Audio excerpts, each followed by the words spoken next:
কোথাও করে তার দায়িত্ব কিন্তু হাততালি দেওয়ার কিছু নেই, যারা করছে তারাও করতে পারে। নজর আমাদের প্রত্যেক দিকে থাকবে, বীজপুরের প্রতিটা গলিতে নজর থাকবে। কোথাও কেউ গন্ডগোল করলে তার দায়িত্ব সম্পূর্ণভাবে তার নিজের, দল এবং আমি কোনো দায়িত্ব নেব না।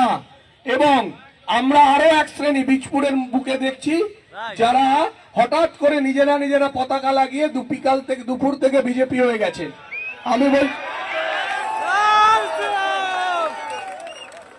আমি বলছি যে যারা তৃণমূল করেন বা কোনো পার্টি করেন করুন, কোনো অসুবিধা নেই, আমি তাদের নিরাপত্তার দায়িত্বে থাকবো কোথাও কেউ আক্রান্ত হলে। কিন্তু কোনো অবস্থাতেই নিজেরা পতাকা লাগিয়ে নিলাম, জয় শ্রীরাম বলে বেরিয়ে পড়লাম রাস্তায়।